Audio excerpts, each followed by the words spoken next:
Meeting will come to order. Adequate notice has already been provided prior to executive session. We'll reserve the flag salute for the regular meeting per normal practice. And I have nothing in my president's report. Board committees revised. This has been presented. Any comments or questions regarding board committees? Okay, wonderful. Superintendent's report. Mrs. Weldon. Thank you. Good evening, everyone. Just want to make the public and the board aware of some upcoming events we have. Tomorrow night, we have International Night at in the high school cafeteria at 6 p.m. On Thursday night, we have at OTES Night of the Arts, which will include a book fair, chorus concert, and art show. That starts at 5 p.m. at OTES. We have our elementary track meet coming up for our fourth graders. Our Ocean Dance Theater Show is at the OTHS Auditorium on Thursday, May 8th. And the Wanamassa Night of the Fine Arts and Chorus Concert is Monday, May 12th, beginning at 4:30. That may be set up. 5:30 may be the actual event. I will double check that. But a lot of great end of year activities. You know, this is always an exciting time. I had a wonderful night last night at the TOIS Dancing with the Stars. If you hear from anyone, it really was a tremendous event. The students did a phenomenal job. Kudos to the teachers who participated and Ms. Schultz for helping coordinate the event. And for the administrators that participated, I think the students had a great time. And I think it's the type of event that brings the school community together and has the potential to be a tradition-making event for years to come. So it was wonderful to see. That sounds fun. And my other reports will be later on in regular, where we get to recognize some outstanding achievements from our staff and students. Thank you, Mrs. Weldon. Mr. Hastings, School Business Administrator's report. Thank you, Mr. President. We'll take this time to go through the slides we have for our 25-26 budget adoption, our public hearing. Ms. Conway, if you could, thank you. You've already brought them up. Guess I just want to see that.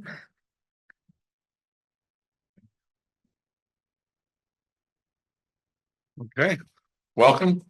I want to thank everybody for coming out to, whether they're here or online, to hear about our budget for 2026. I would say it's the culmination of months of effort in putting this together, which is true. But it's not really a culmination because the budget's sort of a living, breathing document that continues to change as we go through the year and as priorities tend to shift through transfers and other issues and through grants that may come out that we may be awarded. So it's not the end, but it does reflect a lot of work that's been done by the superintendent, by the board, and by our administrators in terms of reviewing programs, reviewing accounts, and determining successes and things we may want to change, as well as looking at other expenditures that we may need to increase and or decrease based on need and usefulness throughout the course of the current year. Ms. Conway, if you go to the next slide. Our approach to the budget and to this presentation is really to talk about our students, our current and future academic needs. We are going to talk about initiatives to meet our students' needs and also about programs that we will use to inspire our students going forward. We want to talk a little bit about our population trends and our enrollment data. As you are aware, enrollment drives funding through the state. So that's an important component of the budget. We'll talk about staffing needs and some state staffing data. Each year around December, the superintendent and I are invited to go out to the county office to meet with their personnel, the county superintendent, the county business administrator, and talk about the district, talk about our financials, talk about our academic programs. And part of what they do is they ask us to look at about 6 different metrics for the district and compare those to state averages, basically on a regional basis. We have those in there, but we took a look and instead of sort of a regional average, we took an approach to look at like districts. So when we get to that slide, you'll see that we're looking at K-12 districts throughout the state that have enrollments of approximately 1,801 to about 3,500 students. So we'll touch on that and try to decipher a little bit what that means. And then we want to talk about our facilities and operations that are going to create a positive atmosphere for both our students and our staff. Next slide, please. A bit of a mission statement for us, but maybe a bit of a guiding light as well. In spite of multi-year budget cuts, the Ocean Township School District is committed to implementing an outstanding, comprehensive educational program designed to meet the needs of every student today and for their tomorrow. And now we're going to talk a little bit about our academic highlights and our academic goals. Next slide, please. We'll start at the very beginning, which is our early childhood department. Over the course of the past 6 years, the district has developed a thriving early childhood program. It's available to every 3- and 4-year-old residing in Ocean Township. It's continued to grow. And as you can see on the next slide, looking at our 25-26 enrollment, we're looking at approximately 375 seats spread across our 3 schools. So at Ocean Elementary, at Wanamassa, at Wayside, currently we've got 22 classrooms. We're looking to expand those to 24. Acelero, which is our Head Start program, has 2 classrooms this year, and we're looking to push that back to 1. For a total number of sections, going from 24 to 25, for approximately 375 students. Now, preschool classrooms are limited to 15 students per classroom, and districts look at that 15 and have a little flexibility on the mix in terms of seats that are saved for general education students and seats for our special education students. Right now, we're looking at about 303 general education seats and 72 special education seats, or approximately 12 and 3 as the breakdown of a 15-student classroom. Next slide. And again, graphically, you can see back in 2019, looking at about 45 pre-K3, pre-K4 students to 2025, where we're at 300, and 2024, we're at 360. As you can see on our projection here, we're looking at about 375 for next year. We want to talk about our ESL initiatives and the commitment we have. We'll talk a little bit later about our enrollment and our enrollment changes, but one of the changes to note is the different mix of students we have and what those needs are and how they impact the district. The district has committed to redesigning the way we deliver our instruction for multilingual learners. We continue to collaborate and make adjustments to the district in order to better serve all our students and our families. Next slide, thank you. Looking at the bilingual program in K-12, we have 12 ESL certified educators district-wide, an ESL instructional coach, a bilingual instructional assistant. We have bilingual parents advisory committee. We have a multilingual community outreach coordinator, and we have district-wide PD that also includes various forms of professional development for our staff to make them the best that we can. In our K-12 ESL program, we've increased participation in the Seal of Biliteracy. So those are students that speak not just 1, but 2, are fluent in 2 or more student languages. And we've extended collaborative partnerships in all of our content areas, and we continue to build our community awareness.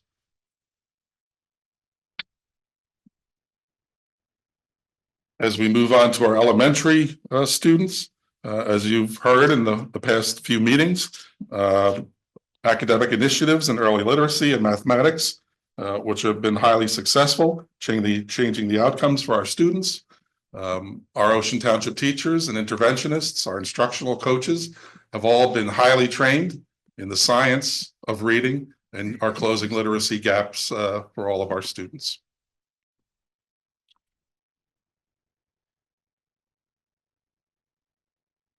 And again, in talking about the science of literacy, we talk about the science of reading, science of writing, and knowledge building. And again, are committed to our Spartan early literacy journey and providing the tools that our staff needs to be successful for all of our students. And as you can see on our next slide, that includes our Wonders program, our Orton Gillingham comprehensive training, and partnerships with Rutgers to again support our staff so that they can be successful in what they need to do.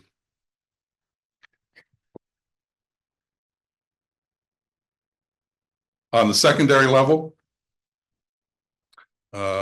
we talk about our vertical articulation for our business and finance programs, our visual and performing arts, the esports program, which is in both the intermediate and high school, technology and computer science areas that are introduced at the intermediate level to pull our students through to the high school to continue to have active participation in our Spartan schools. That's done so that we can, capture those students early, pique their interests in those areas, and continue to move them through as they go through high school to prepare them for a skill base that makes them marketable once they graduate. Next slide, please. And again, that's done in part through our 8th grade preview days, so that we can maintain those programs to really keep people informed about the Spartan schools and make them aware of them. And again, you can see in our technology area and our visual performing arts, those are just 2 areas that, again, we have in the 8th grade preview. I'd like to talk a little bit about our AP program. Last year, we talked about this as well, and we continue to be successful in our AP honor roll, receiving last year the AP honor roll for Silver Award for developing AP programs that create a college-going culture, give students the opportunity to earn college credit. As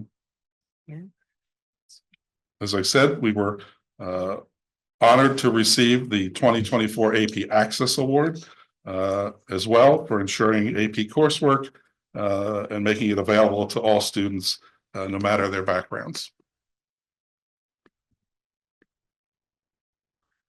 In terms of our AP courses and AP coursework, you can see participation rates, career readiness areas, as well as dual enrollment and dual credit courses.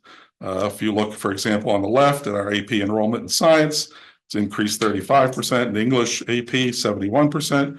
You can see the rest of those. And again, career readiness, looking at a 5% increase from 2022-23 to 24-25 of 32% of our students belonging to one of our Spartan schools. Next slide, please.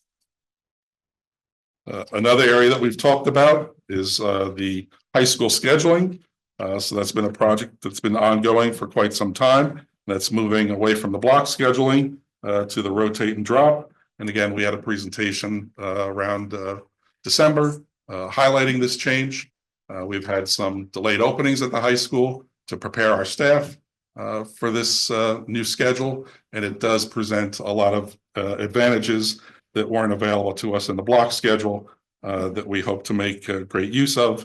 And again, I won't read them to you, but you can see Principal Kazuba had presented some of the highlights of the program and positives. In terms of community, we remain committed to our community outreach. Next slide.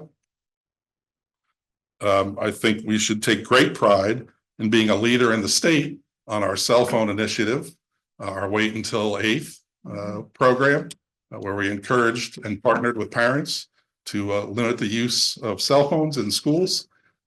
It's been highly successful in terms of its impact on academic success and also in lowering our disciplinary issues. Next slide. Again, as a commitment to our parent outreach, you can see flyers that go out, preschool community resource fair, a special education resource fair, innovation night that just happened. So again, the district remains committed to community outreach and community participation. Next slide. I don't think I have to say too much about our student recognition. I think we've all seen over our past 2 or 3 meetings the outstanding achievements, both academically and athletically, that our students have excelled at. And I think it's something that we all can take pride in, and commitment by the board, by the superintendent, to continue to push on those programs and to make those offerings available to our students. Next slide. So we also want to talk about our enrollment and get more into the financial section of how we're going to continue to build these programs and build the successes for our students. You can see in this graph total enrollment from 2015, where we were about 36, almost 3,700 students, to this past October, where we're down to 3,200 students. This is critical to us in terms of state funding, because the state determines funding on a per pupil basis. So as you can see, as has been the case across the state, enrollment in school-age children has declined. So that's not just an Ocean Township problem, that's a statewide problem. And also in terms of birth rate and things of those nature, if you look across the country, across the United States, there has been a significant decline in that area. Next slide. Again, our special ed enrollment, looking at 652 back in 2015 to 590. Next slide.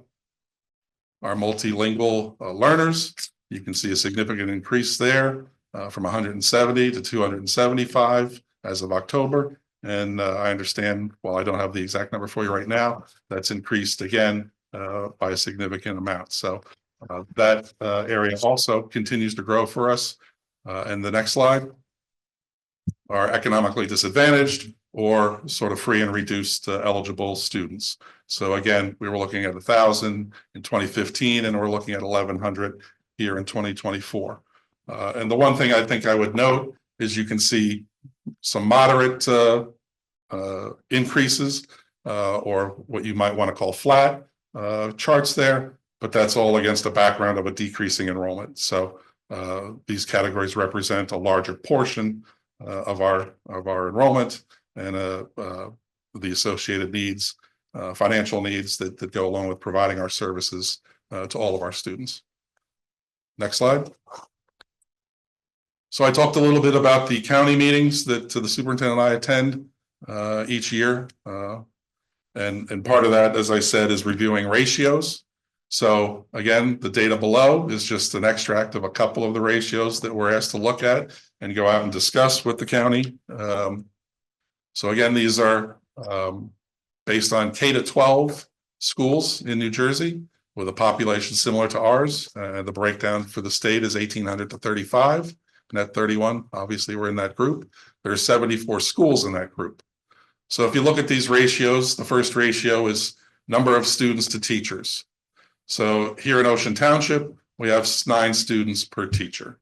The group average for that category is 12 to 1, and our 9 to 1 places us 73 out of those 74 schools. So you could sort of look at that in terms of we're trying to maintain as best we can a low ratio there.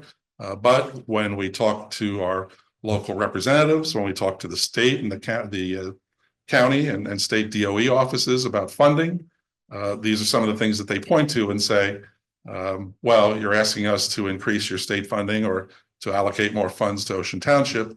However, you know, we're looking at ratios where we're a little bit out of line with the median or the average. So these are some of the challenges that we face. When you look at number of students to support staff, we're at 55 students to support staff member, and the average for our group is 67 to 1. Students to administrators, 132 versus 145. And again, those last two are from an economic standpoint, if that's how you choose to look at it, a little bit better in terms of being 56 out of 74, 36 out of 74. And then this should be reversed. It should be faculty to administrators. So again, we're at 17 faculty members per administrator, and the group average there is 15-1. So again, we look at these averages. There's a lot that goes into these, and I don't think you could pick any one and say it's good or bad. There's ways to look at them in both lights. But again, these are things we're aware of, and some of the challenges we face when we look at what we're trying to provide to our students in terms of programs and supports, but also what we're looking at when we go out to the state and ask them for more funding. So it sort of cuts both ways for us on these measures. Next slide. So our budget planning, as I said, the budget planning started basically when the students came back, if not a little bit earlier over the summer. BAs always talk about working in 3 budgets. So we're always closing out one budget and getting ready for the audit of that budget. You're working in the current budget to get this year's stuff accomplished, and then you're planning for next year's budget. So yeah, it's always a bit of a challenge, but with the support of the board and the administrators, we make good progress. Next slide. And again, some of these you've seen before. We talked about budget challenges for 2026 and some of the red flags that were put up for us in the state, and challenges that we'll have to address and look to try and overcome. Those include increases in healthcare costs. As you may have heard recently, because there's a bill out that is looking at utility costs. The state approved an increase in utility costs through the BPU. Recently we were at a meeting and had some professionals out in that area, and they talked about 20 to 30% increases in our gas and electric costs. Part of that is due to the decommissioning of plants in our generating region, and those kilowatt hours and not being replaced as efficiently or as quickly as they would have hoped. So we're at a deficit in terms of what was decommissioned versus what's coming online. So we look at our out of district placement costs and tuition for those schools that is on the rise, as well as the transportation costs associated with sending our students to those schools. We look at the consumer price index. The Northeast region is up 3.5% from a year ago. 3.5% may not sound like a lot, but when you're looking at a budget that's flat or maybe has a minor increase, you're really talking about a decrease, because all the costs of the services and supplies that we're buying throughout the year are going up, and our revenues are not going up as quickly. So that creates challenges for us as well. And then, as you again may have heard recently in the news, reductions in federal grant funding. We were instructed prior to the new administration to look at instead of budgeting 85% of our typical allocation to 75%. And now in the news, we're hearing other things about states across the country that are calling into question the ability to get some of that federal funding based on some of the stances the governors are taking on different issues. So again, that creates uncertainty for us, and it's yet another challenge for us to try and overcome and try to budget for sort of in this changing unstable environment. Next slide. So again, we've talked to our administrators through this whole budgeting process and asked for them for their needs and look through those needs. And we had to go through and call out some items that we didn't think we could do in the 2026 budget. Those included some capital requests, and you can see them there, but things like a heat curtain for the high school main entrance, new turf, some interior doors. So those were cut from our budget. We asked all of our administrators to go back and look at their supply lines and to really go through them with a fine-tooth comb and see what they could do there. And that resulted in some cuts. Again, technology is another key category that we need to invest in. But the question again is always, where do we invest that money? And what do we get the biggest bang for the buck there? So some of the things we denied were larger room projectors, some additional radios, large screen TV monitors, and some of the other things you see there. And then obviously personnel issues. So the next slide, if you can go forward to the next slide just for a second. Go one more. So this is our operating budget. And this sort of just takes a couple of issues, a couple categories out of the budget and breaks it down for you to see. But in looking at this, you can see that salary and benefits, which is the red and the yellow, is about 78% of our budget. Our out of district is 5.5%, transportation 3.5%, utilities 2.5%, our insurance just about 2%, which then leaves 8%, almost 9% for everything else. So that's, just get to that number for you. So that's talking about just under $8 million available to the district for all the other things that we need to do here to keep us operating, keeping us functional. So Ms. Conway, if you could go back to. So when we look at personnel, with personnel representing 78% of our budget, that's the area that we have to look at where cuts may need to be made so that we can balance our budget going forward. So when we looked at the staffing and looked at positions, we determined that there were 27 positions that could be eliminated. So again, those are 27 positions, not necessarily 27 people. So through retirements, through resignations, and then an evaluation of those positions and our class sizes and those sorts of things, we're able to look at 27 positions and determine that we didn't need those going forward. Those broke down to about 18 professional staff members, which are administrators, elementary and secondary teachers, folks in our counseling and guidance area, and 9 support or basically non-certificated staff members, which are in our grounds, instructional assistants, in the IT department, again, where we had positions that were not filled, that we're, again, not going to fill going forward, in the secretarial area. Additionally, we looked at some stipended positions. So these were positions where we pay out stipends that were budgeted, but these were for programs that were not run because we didn't have sufficient participation from the student body to move those forward. So again, we were able to look at those and make those adjustments and pull that money back into the regular budget. Next slide, please.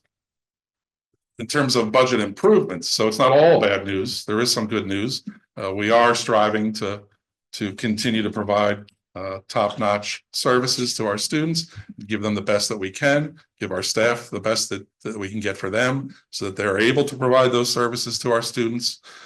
We look at our capital accounts, requests, and have included improving the cafeterias. So we talked about a new cafeteria program at the high school with that new schedule. So again, we're investing in new equipment to make that successful and to make it a more pleasurable experience for our students. A pole vault pit cover, which isn't very exciting, but it's something we need. Exterior doors, again, not exciting, but again, stuff that we need to maintain our buildings and maintain our security. New bleachers going in at Ocean Elementary, and we're redoing the 5th grade gym floor over at the intermediate.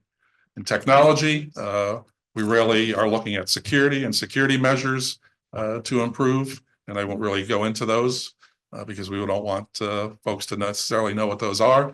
But again, we're allocating funds to improve security throughout the district. We talk about academic programs and what's working for us and how we maintain the academic improvements. So again, we touched a little bit about the elementary literacy programs, intervention programs, ESL platforms. So again, we're going to continue to invest in those so that we can provide those services and continue our successes. And on the personnel side, we added an ESL teacher, and we're adding 2 preschool teachers and 2 preschool instructional assistants. Next slide. And next slide. So when we talk about the budget and the tax levy for our community members, we're looking at a 2% increase, which is the cap for us and cap for all districts across the state. They do make available waivers that we're allowed to take that could push us over the 2%. So if our healthcare costs increase more than 2%, we're allowed to absorb that difference into the budget. That's a $314,000 increase or a 0.42% addition to to our tax increase. And then there was a opportunity to take $200,000 in tax levy in the past, which is called cap banking. You're allowed to bank 3 years of potential increases that the district may not have taken. And that's sort of on a rolling 3 years, for every year one is dropping off. So if you don't take it, it drops off and goes away. So we're looking at an increase for 2026 of 2.69%. The average assessment, and I double checked it after our last meeting, the assessment is $931,676. That's an increase annually of $173 or $14.43 a month. And the rate is about 0.79 or 79 cents per $100 of assessed value. Next slide. So with that, I'd be happy to take any questions from the board and then from the public. Thank you, Mr. Hastings. Before we open this up to questions, just for the process of this, we'll allow the board to ask their questions, make their comments first, then we'll open it up to the public. Any members of the public who are present here are able to ask their questions to Mr. Hastings, and then we can give an opportunity for any members on Zoom. I would like to make a comment here. Tonight, we have had an opportunity to touch on and celebrate all of the amazing things that our district has to offer in terms of academics, athletics, extracurricular activities, and all of the things that give our students in Ocean Township a full and a rich experience. But as a board member and a proud citizen of this town, I'd be remiss not to drive home a few very important points. First, we as a district are seeing rapid growth in our English language learner population and a rising number of economically disadvantaged students in our district. These are students who need more support from us and not less. At the same time, our state funding is going down, and New Jersey limits our ability to raise local funds to cover the gap. Add rising costs for energy, inflation, and facility maintenance, and the math just doesn't work. The budget we're presenting tonight reflects tough choices. Some things that we had to forgo, other things that we were able to preserve. But looking ahead, if nothing changes, we will face more cuts, fewer programs, larger class sizes, and less of what makes this district so special. We've met with our commissioner, Tom Arnone, with our state senator, Senator Gopal. We've met with our mayor and our district. We've looked for creative ways to deal with these problems. You'll hear later tonight from our legislative liaison committee that Senator Gopal has pledged to us that he's going to look for ways to consolidate smaller districts to solve these problems. But we are watching as towns around us, such as Jackson, Toms River, Lacey, Middletown, are already closing schools and slashing programs.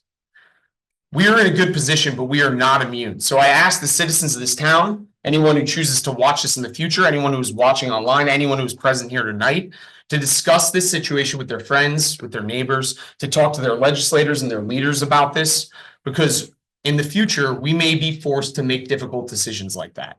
And as always, I remind us all that we are Spartans, we have a legacy to uphold and one to leave behind.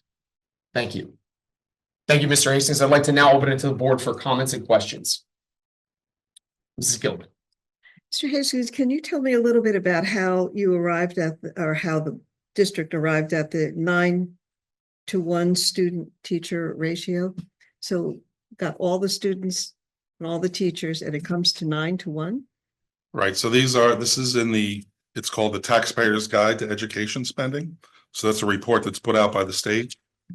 It's probably a year lagging from the data because they take their information from the audits that are published by each school district, and then they put the data together and then put out the report. So that's where that data comes from. And then they provide, based on the various categories, K-8s. There may be a K-5 category as well, and different enrollments, and compare those across those different metrics. And there's probably about 20 or so different metrics that they publish, but these are the ones that have been brought up to us numerous times as we go out and have those meetings. There's also definitely, I'm sorry, go ahead. It is 23-24 data, what Right. it says on that slide, but that's state information. We submit reports and the state then The state generates that. ranks the districts and determines Okay. the numbers. Okay, Can I ask a question about that? well, Oh, I'm sorry. No, go ahead. No, just it's still on that topic. on that Go ahead. topic, yeah. To me, 9-to-1 seems like a nice ratio. But then to say that we're 73 out of 74, Right. that's what didn't seem to match up to me. Because it seemed, I mean, 9-1 seems like that's pretty nice. Yes, state. Go ahead, Mr. Ensis, please. No, I agree. That's, Yeah, there's The two ways to best- look at it. You could say, someone could say that's ideal, that's an ideal learning environment. It is a costly learning environment. So that's why the rank is where it Gotcha. is. Okay. Just, Does that answer that question? Absolutely. Because that is a confusing metric. Yeah. there, It yes. is. Okay. I just And would like it's- to add a comment that, you could have a class size at the high school of 20 students. You also could have a special education classroom where there's only 5 students in the class.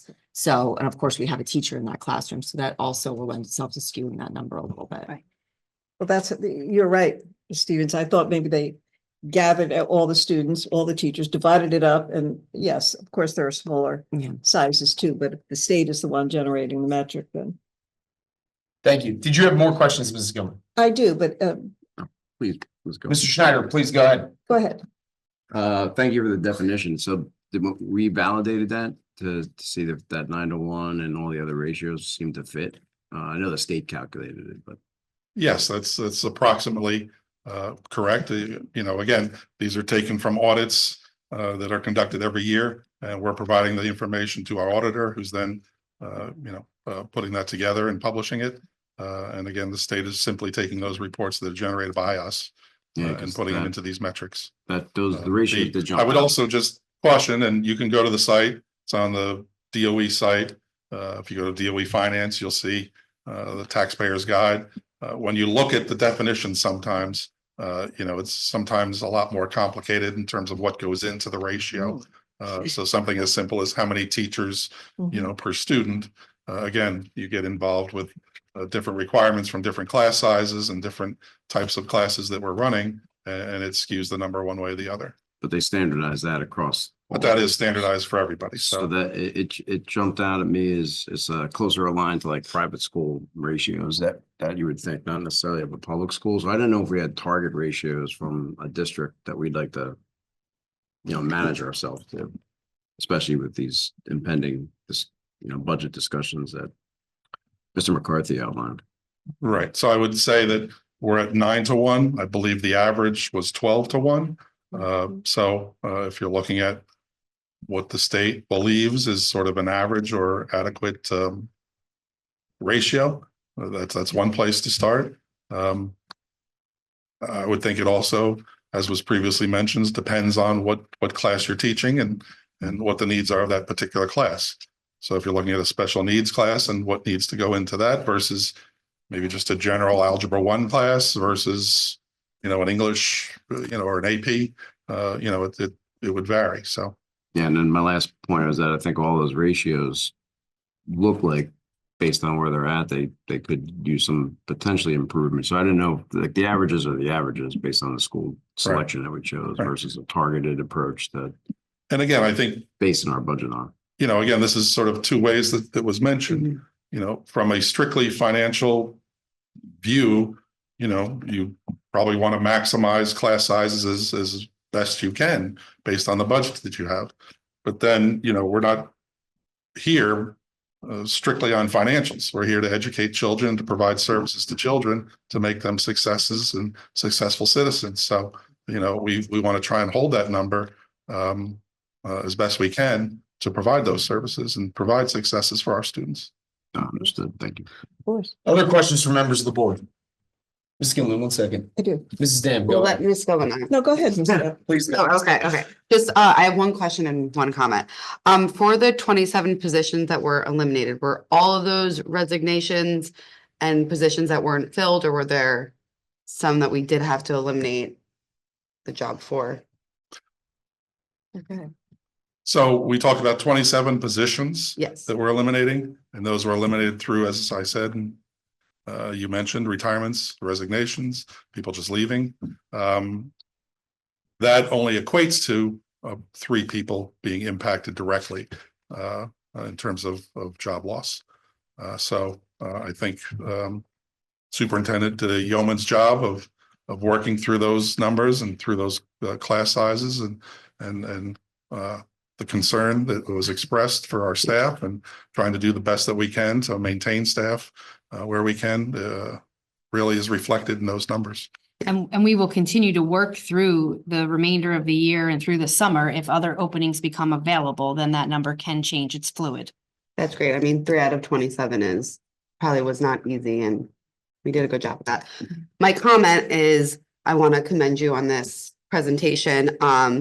As John said, it talked about the pros and the cons, but I think what it showed is the heart that was put into the decision-making that was made here, and the heart of what you guys are trying to do, what we're all trying to do for our students, and it wasn't easy. So thank you for this. Even it's only my second year being here, but this presentation was very clear and concise and could follow along very nicely. So thank you for that.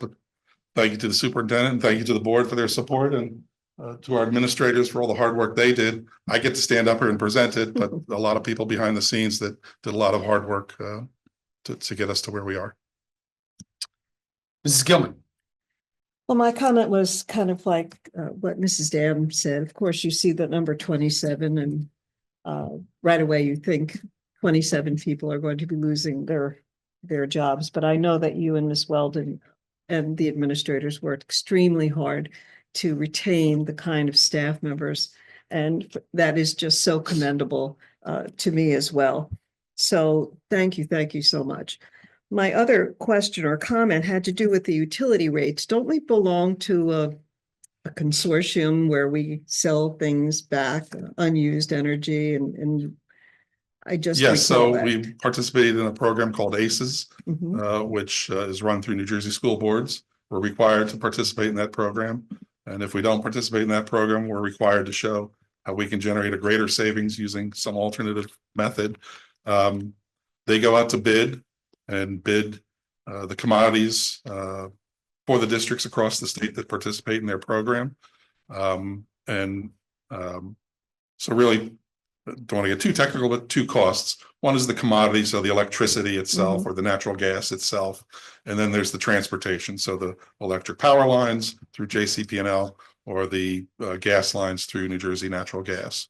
They go out and do the commodity side of that and bid that. And unfortunately, the bid was up this year, so they had to rebid. And we're rebidding in an environment that is not favorable to us right now. So.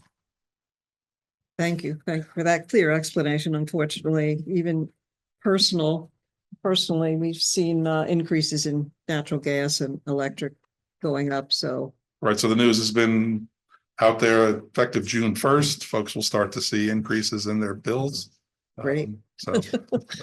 Thanks for the good news. But really, again, thank you for your presentation. Very Thank clear. you, Mrs. Gilman. Appreciate it. Other comments or questions from members of the board? Mrs. Talarico, please. Thank you. And thank you, for everything that you've done to put this together. Is amazing. Mine's a 3-part question. It's about the Great. 27 people positions that were eliminated. How many were mental health counselors? That's 1. 2, what's the plan to cover the students that were affected? And the 3rd question is about summer counseling. Are we still having summer counseling, or has that been eliminated? So we're still going to conduct summer programs that will include counseling services. I mentioned in the slide, there was a counseling position that was going to be eliminated. I don't want to get too far into specifics about people because we haven't riced folks, and I don't want to talk about specific individuals. Yes, we're touching those various departments that you mentioned. And I'm sorry, the 3rd part of your. How many this summer, and how are we covering the students that are affected by the counselor position that's being eliminated? We'll be doing that with existing staff. Can I ask a 4th question? Feel free. How many mental health counselors will we have at the end?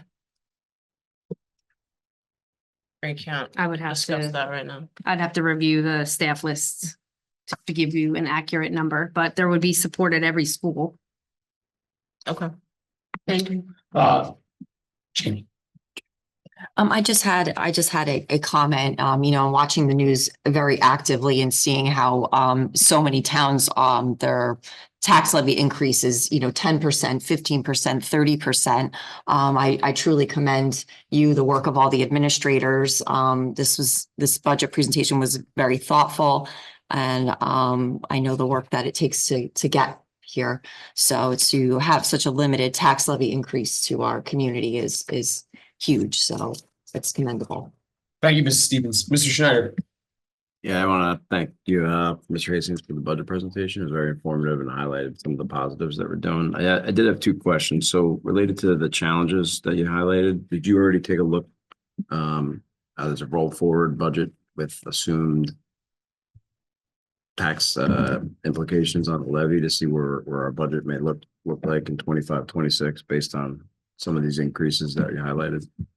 Right, so those increases that we highlighted, the utility costs and the others, the healthcare costs are built into the budget that we're approving. They're already built in. They're built in there, yes. Thank you. But the challenge was getting the budget to balance with those increases. Other comments or questions from members of the board? Thank you.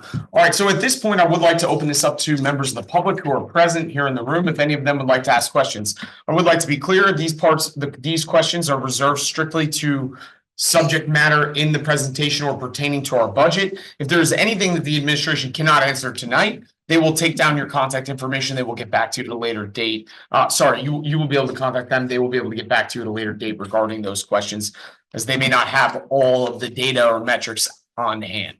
So we'll start first with members of the public. I do ask that all people maintain appropriate decorum when addressing the administration regarding these matters, and that we try to retain all of our questions to 5 minutes if possible, and give other members of the public an opportunity to ask questions.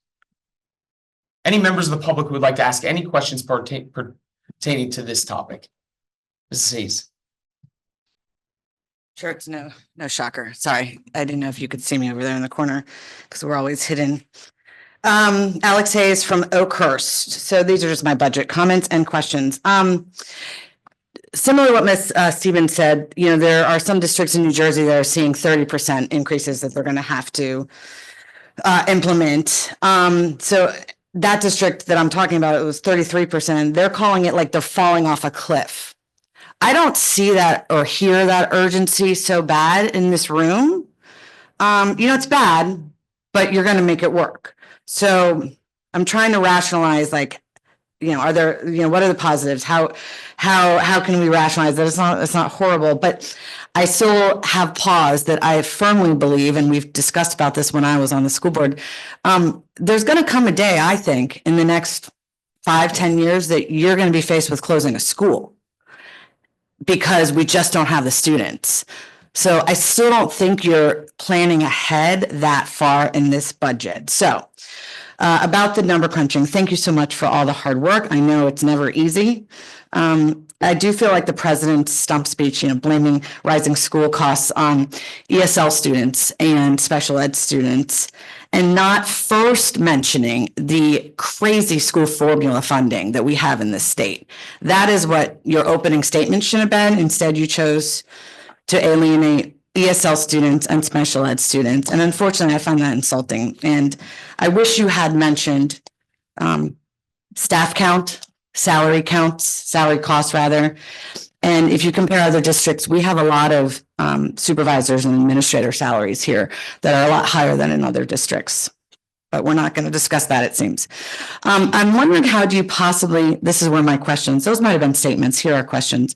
How do you possibly expect to be compliant in the statutory mandated requirement to engage stakeholders? There were no notices sent out about this meeting. Nothing about budget cuts. We're going to talk about it tonight at this meeting. I didn't get a robocall. You didn't ask parents to chime in. Most people don't know that you can actually come up and speak. I know you put the kibosh on that for most meetings. There was no alert. So I don't know how you are meeting the stakeholder engagement for this piece. So I question that, and I'd like to know what your answers for that would be. Thank you, Ms. Hayes. So, I'm not done, but I'm just gonna I can answer go. the Okay. question. You wanna go in order? You wanna go through all of them? What's or- up to you? I'm just gonna answer Okay. that one. So Yeah. the last meeting, I made an announcement in our meeting that we would be conducting this presentation. I believe we did two. I was the only one here, right? Okay, so I'm just gonna answer the question and then, we're- Recorded. We did a We did back two to the social entire media school posts. community, and we did an Instagram and a Facebook post about it.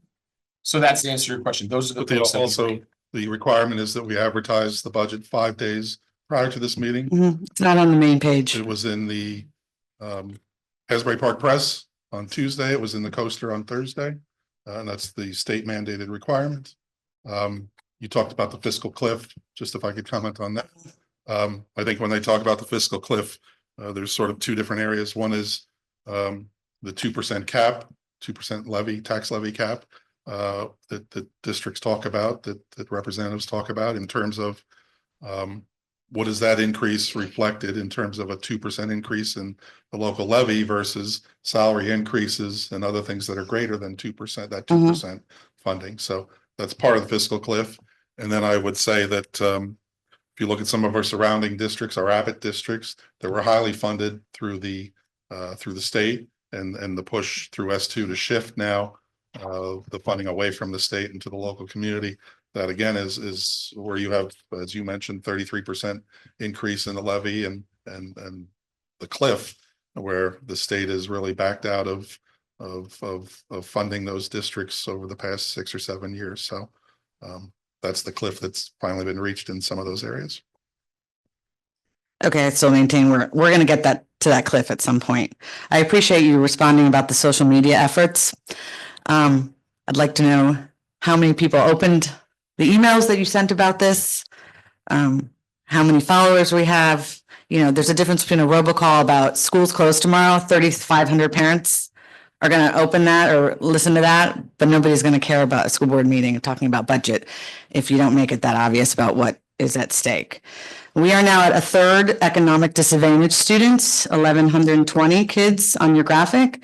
So I'm curious how you can justify raising taxes 3% and making these cuts that are gonna then, as you mentioned and admit, will increase class size. You know, we have 35% math proficiency, 45% English, or maybe I got that reversed, but it really doesn't matter. So trimming programs and not backfilling retiring teachers. I'm just wondering how that makes sense if our goal as a district is to raise scores and make kids more future ready and ready for college. So that's a question. The 930 average house cost, I asked you that at the last time because last time it was like 850,000. So suddenly it went up $80,000. So where did you get that from? I'm sure is it Zillow or something like that? No, that's from the Mr. Gartz over Who's at that? Town Hall. The town hall. Okay, CFO. town hall person said that. Okay, Yes, and I did confirm that's the assessed value, not just the sale value. okay. Yeah, I know it's when you look at the tax rate going down, but the average assessment and the total assessment values sort of skyrocketing over the past several years. Well, the tax rate's not going down for everybody. The PDF mentioned, Second, Can I Ms. Hayes, address please. your question Mhm. about, you mentioned multilingual learners, that number is not 1120, that's 275. no, I said economic disadvantaged Oh, I'm students, sorry. 1120. Okay, If I misspoke, sorry. that's okay, because we are adding staff to the ESL department. I think you asked, how do we intend to service the needs of the students? We are adding staff in that area. Okay, but maybe. I didn't know that, but, Sorry. Okay. Okay. let's see. And then just to clarify, Yeah. the tax rate is the tax rate for the school portion. And that's applied equally across all the values. However, if I have a home that last year was, 500,000 and now it's 900,000, obviously the decrease in the rate does not offset the increase in the value. So True. that's Okay, that's in a- terms of dollars. Yes, that's a Yes, you'll see decent increase. explanation. Thank you. I get that. That I get. Yep. The PDF mentioned feds told you to expect a reduction on the federal funding. So I'm wondering where you got that from? Like, was it an official DOE? If it wasn't a memo, if Sure. it was So from the State Department of Ed saying the federal is gonna cut it? So there's two things there. One is, in talking with the county, their guidance to all districts was, previously that we would budget 85% of our federal funds. So our Title I, Title II, Title III funds. From year to year, we'd budget 85% of what we previously received. So in the prior year. Do you, and you have the date of when they told you that? If I can, Yeah. if you can get it to me at some, Sure. like January versus a week ago makes a difference to me, but. And, now they're talking to us and instructed us for 2026 to estimate 75%. So that's where that information came from in terms of what we're budgeting. Now, what we actually get, I don't know. Hopefully it's more. But again, if you watch the news, the administration's issues with some of the states and the threats of withholding federal funding. Mhm. Not sure what's going to happen there. Thank you. I think I'm almost done, except unless anybody here is they're probably here for the 8 o'clock, which is awesome because I know you're getting an award. I don't know what's more sad that either people didn't know or nobody's here and maybe there's people online, which would be great. But we're talking about an $88 million budget. And am I the only one here making questions?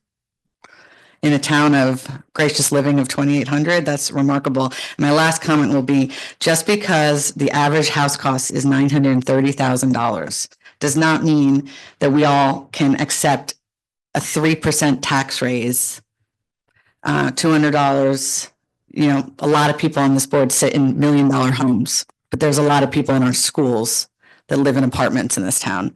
So it's a dichotomy of the wording sometimes of when you say like, this is a town that's $950,000 average home. That's not indicative of all of our students. Thank you. We're Thank you, very Ms. aware Hayes. of that.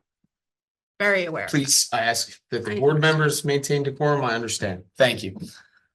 Any other members of the public who would like to ask any questions? Okay, wonderful. Mrs. Conway, do we have anyone in the queue? No, President McCarthy, there is no questioners in the queue. Mr. Hastings, I would like to thank you very much on behalf of this Thank you. board and this district and this administration for the wonderful presentation that you provided. I would like to thank the administration and its staff. Wonderful. Thank you very much.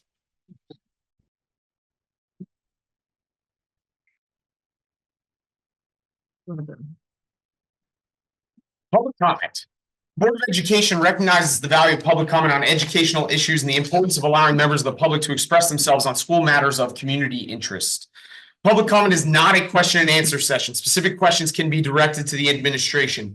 The superintendent's contact information is on the podium, and and also on the school district website. We encourage you to reach out to her with any specific questions you may have. Public participation shall be governed by the following rules. Each statement made by a participant shall be limited to 5 minutes in duration. No participant may speak more than once on a single topic until all other members of the public have had an opportunity to speak.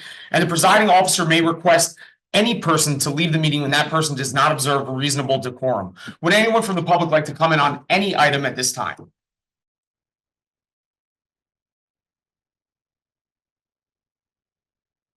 Alex Hayes, Oakhurst. I'm starting to truly understand why that second public comment got nixed a while ago. Special education chief hire. I believe there was a posting and we have an interim person, so I haven't heard any update on where we stand. Do we still have an interim person? I've been coming to these meetings for how long? I don't think in the last 8 months I've seen a special ed presentation. So I'm wondering where that position stands. Last week I sent some of the Board of Ed members some information on the facilities fees that you all talked about. And I, in my email, delineated the true record of what was happening 2 years ago when the facilities committee, if you will, tried to talk about how to fairly increase the prices of facilities fees. Not really in line with the untruths that were said at the last meeting by some school board members here saying that emails weren't sent, and they were. I mean, I have all the emails, but so I thank some of you all for responding to me. If you still want them, I have them. I'm happy to give them to you. My offer still stands. It does show that due diligence was made 2 years ago to try to raise revenue. But this board kind of nixed that. I know it's not a lot of money, but it could be more. I bring up the facilities fees again because it makes me curious. Last meeting, there was facilities fees that mentioned 50% off fees for a staff member, and that was $250. This meeting, there's a 50% off fees for a camp, and it says 50% off for a staff member, and that's $950. And then in parentheses, it says for a camp above 30 people. But at the last meeting, $250 was charged for a camp that is like bringing in 200 kids. So I'm kind of curious where the schedule of fees lands. Why do some staff get a $250 fee and some get a $950 fee? When did you change the facilities fees? Because it's not it's not online reflected. There's no mention of staff 50% off fee. One more thing. Let's see.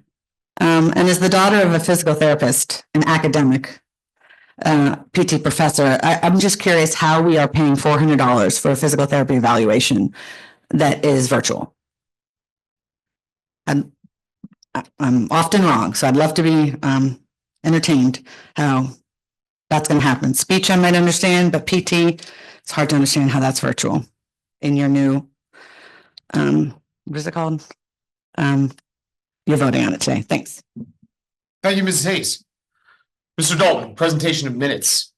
Is there any virtual comment? Oh, I apologize. Thank you. Any other members of the public that are present here that would like to make a comment on any item at all at this time? Wonderful. Mrs. Conway, any virtual commenters? Yes, President McCarthy, we have Kathy Hackler. Please go ahead. Hi. In reference to what Ms. Weldon was saying about events coming up, I just wanted it to be known to everyone that we have our 9th annual Poem in Your Pocket weekend this weekend all across town. We've got record numbers of businesses participating, including the Historical Museum and some of our new businesses in town. And we expect hundreds of kids going out, reading their poems and sharing that with the community. And just wanted to make you aware that this is our 9th annual, and we're very excited to have it happening again this year with all the help of the librarians all across the district. So thank you. Thank you, Mrs. Hackler. Mrs. Conway, any other virtual commenters this evening? No, President McCarthy, there are no further commenters. Thank you very much. Mr. Dalton, presentation of Thank you, minutes. Mr. McCarthy. Presentation of items 7.1 through 7.3 minutes from the March 25th and April meeting. Thank you, Mr. Dalton. Any questions from any members of the board pertaining to the minutes? Wonderful. Personnel, Mrs. McGovern. We'll vote in the next meeting. Vote in the next meeting. Thank you, Mrs. McGovern. Financial Management and Resource Services, Mrs. Dam. I think we're voting all that in the next meeting. 9.1 to 9.14. Do we have any comments or questions regarding any of those matters?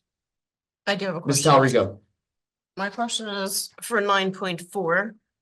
Are the physical therapy and the occupational therapy services being done online through telehealth?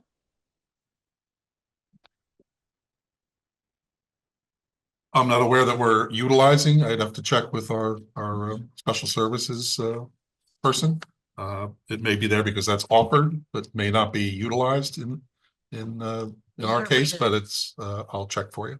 Is there a way to table that to find that out before we? Can you, I'm sorry, can you speak up? What was the question? I'm sorry, is there a way to table that to find out? Because You were able to make a motion to can I table. make a 9.4. motion to I would recommend that you do it when it comes up for a vote, Mrs. Talrigo. However, you could do it now. If you'd like to bring a motion forward, feel free. Okay, I'd like to make a motion to table 9.4 to find out, because it does state that direct therapy is through telehealth services for physical therapy and occupational therapy. I would like to make a motion to table that to find out if that is the case. Do I have a second? Second, yeah. Schneider seconds it. So now we have a motion on the floor to table 9.4, remove it from the agenda until a following meeting.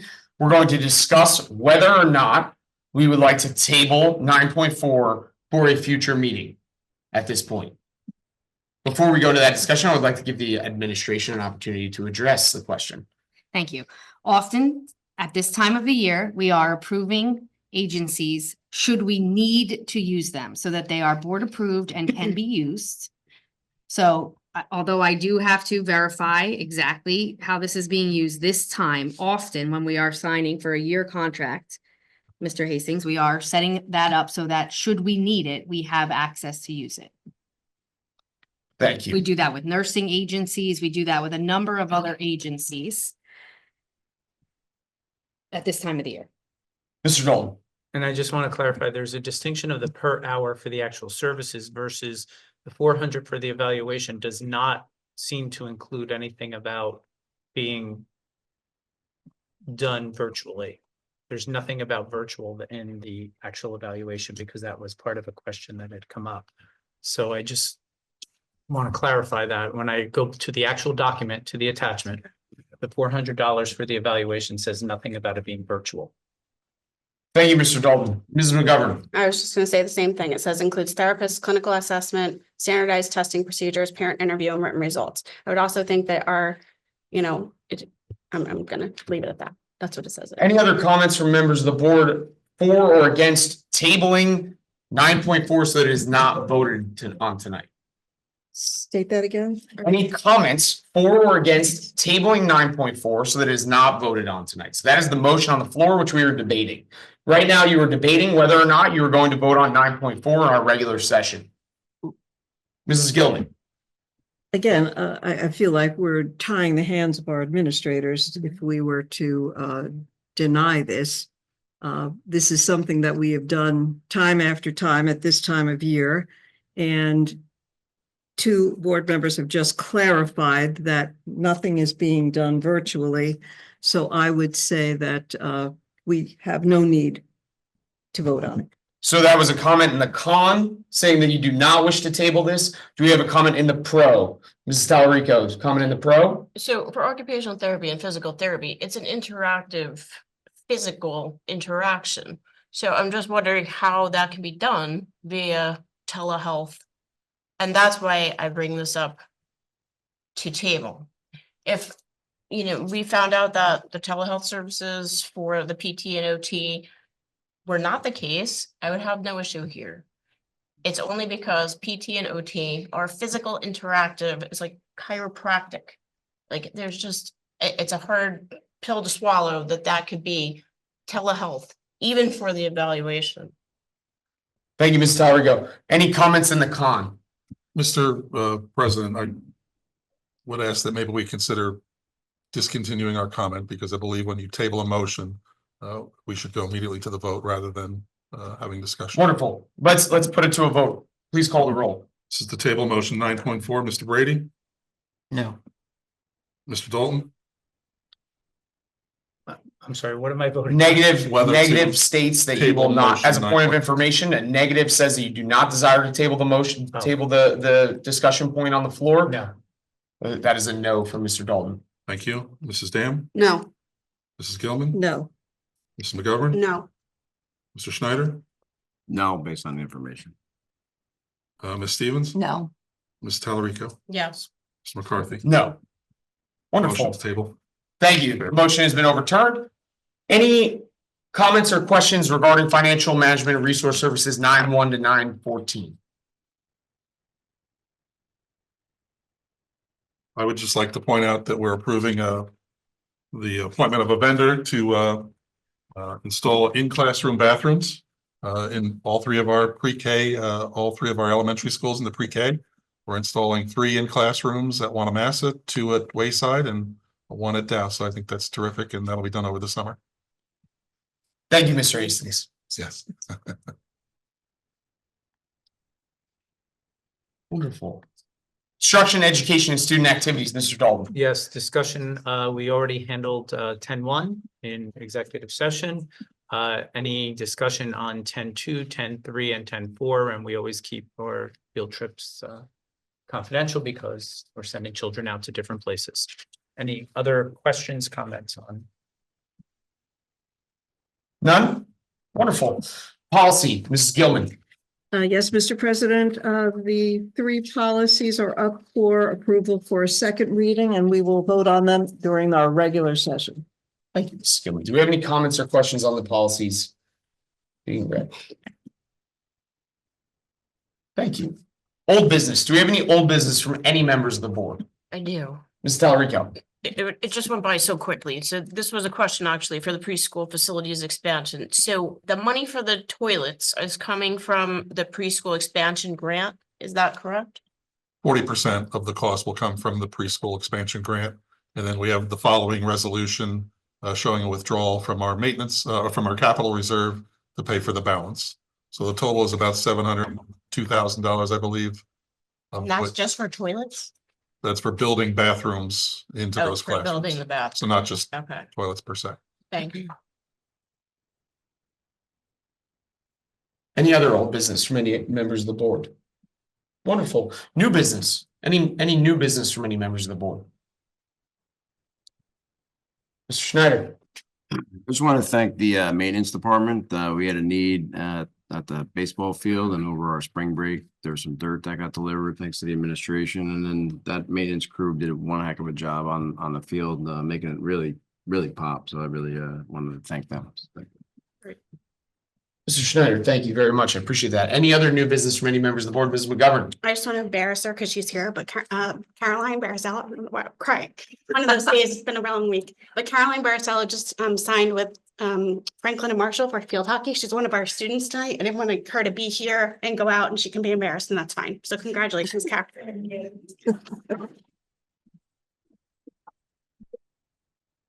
Needs to be wearing the hat, right? Just put that on and walk in. That's right.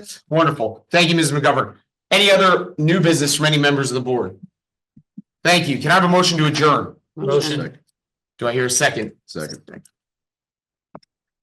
Board session is adjourned.